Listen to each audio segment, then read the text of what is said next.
नमो भगवते वासुदेवाय नमः।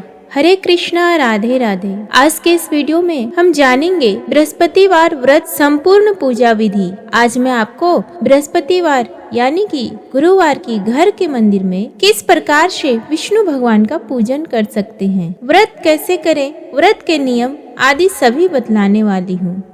बृहस्पतिवार को भगवान विष्णु का पूजन और व्रत विधि अत्यंत शुभ और फलदायी मानी जाती है। यह दिन विशेष रूप से भगवान बृहस्पति देव, जो कि भगवान विष्णु का ही रूप हैं, और केले के वृक्ष के पूजा के लिए समर्पित होता है। इस दिन पूजा की प्रक्रिया को सही विधि विधान के साथ करना आवश्यक होता है।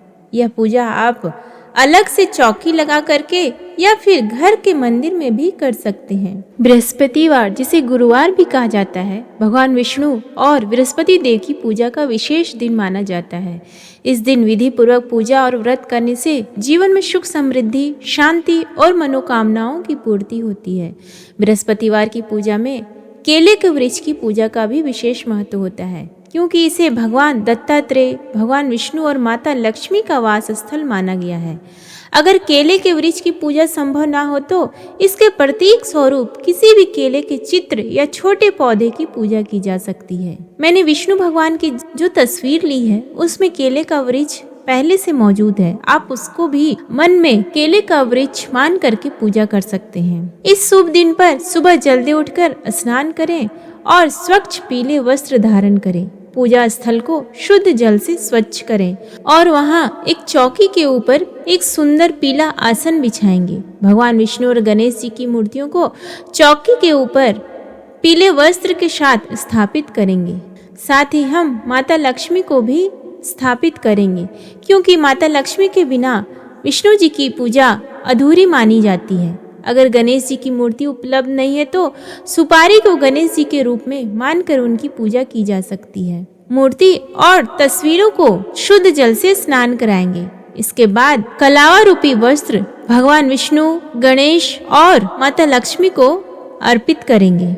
इसके बाद हल्दी और चंदन से भगवान विष्णु का तिलक करेंगे, क्योंकि हल्दी भगवान विष्णु को अत्यधिक प्रिय है। गणेश जी और माता लक्ष्मी को सिंदूर और रोली से तिलक लगाएंगे। इसके बाद इत्र अर्पित करेंगे। भगवान विष्णु, गणेश जी और माता लक्ष्मी को इत्र अर्पित करेंगे। सभी देवताओं को पीला जनेऊ पहनाएंगे। यदि जनेऊ उपलब्ध ना हो तो आप कच्चे सूत का भी प्रयोग कर सकते हैं। इसके बाद हम पीला पुष्प भगवान विष्णु को अवश्य ही अर्पित करेंगे। पीला पुष्प भगवान विष्णु को अत्यंत ही प्रिय है। अगर आपके आसपास कनेर के फूल हैं तो वो भगवान विष्णु के लिए और माता लक्ष्मी के लिए अत्यंत ही शुभ और फलदायक माना जाता है। अगर आपके मन में कोई मनोकामना है तो हाथ जोड़कर प्रणाम करके माता लक्ष्मी और विष्णु भगवान को अवश्य ही चढ़ाएं। कनेर के फूल से हमारी सभी मनोकामनाएं पूर्ण हो सकती है। भगवान को भोग चढ़ाने के लिए चने की दाल, केला, मुनक्का, गुड़ और तुलसी के पत्ते अर्पित करते हैं। अगर आपके पास भीगे हुए चने की दाल है तो ठीक है, नहीं तो आप ऐसे भी चने की दाल अर्पित कर सकते हैं। ध्यान रखें कि भगवान विष्णु के भोग में तुलसी अनिवार्य होती है। तुलसी के बिना भगवान विष्णु की पूजा अधूरी मानी जाती है। लेकिन एक बात अवश्य ही ध्यान दें कि तुलसी के पत्ते भगवान गणेश को नहीं चढ़ाए जाते। भगवान गणेश को केले, मुनक्का और गुड़ का भोग लगाएं। इसके बाद जल अर्पित करें और आंख बंद कर भगवान से अपने परिवार और जीवन की समृद्धि के लिए प्रार्थना करें और मन में बोले कि हे भगवान, मैंने जो भोग आपको समर्पित किया है कृपया करके ग्रहण करें। और मन में ओम नमो भगवते वासुदेवाय नमः मंत्र का जाप करते रहें और आंख बंद करके भगवान विष्णु की ध्यान करते रहें, भगवान लक्ष्मी की और माता लक्ष्मी की और भगवान गणेश की स्तुति करते रहें। कुछ समय पश्चात पूजा में संकल्प लेना आवश्यक है। अपने मन में यह संकल्प करें कि आप यह व्रत पूरी श्रद्धा और निष्ठा के साथ कर रहे हैं। दीप प्रज्वलित करें और धूप दिखाएं। इसके बाद हाथ जोड़कर भगवान विष्णु का ध्यान करें और उनसे सभी त्रुटियों के लिए क्षमा मांगे। पूजा में आरती का विशेष महत्व होता है। अंत में आरती में भगवान गणेश, माता लक्ष्मी और भगवान विष्णु का गुणगान करें। आरती करते समय घंटी बजाएं और ओम नमो भगवते वासुदेवाय मंत्र का उच्चारण करें। व्रत के दौरान भगवान विष्णु की कथा सुने या पढ़े। कथा सुनते समय चने की दाल, हल्दी और दूध अपने पास रखें। इन सभी सामग्रियों का उपयोग शुभ माना जाता है। कथा सुनने से पहले आप एक हाथ में फूल और अक्षत अपने हाथ में लेकर कथा सुने या पढ़ें।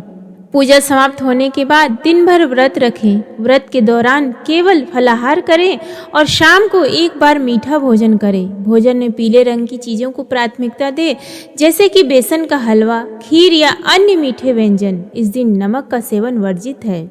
इसके अलावा इस दिन पूजा में केले के वृक्ष का पूजन भी अत्यधिक फलदायी माना जाता है। केले के वृक्ष के पास जाकर उसे शुद्ध जल से स्नान कराएं। उसके बाद वृक्ष पर हल्दी और चंदन से तिलक लगाएं और पीला वस्त्र अर्पित करें।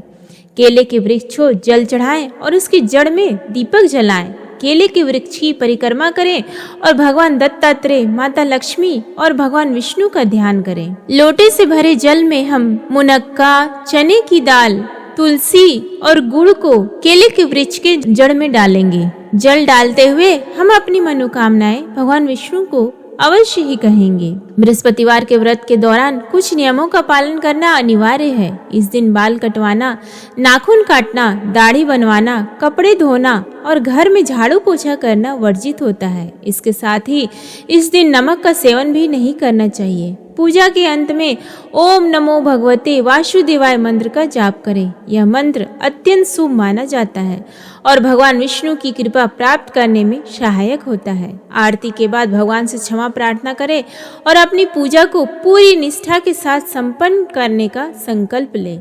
इस प्रकार बृहस्पतिवार के दिन भगवान विष्णु और बृहस्पति देव की पूजा एवं व्रत करने से जीवन में शांति, सुख, समृद्धि और सभी इच्छाओं की पूर्ति होती है। प्रेम से बोलिए भगवान विष्णु की जय, माता लक्ष्मी की जय।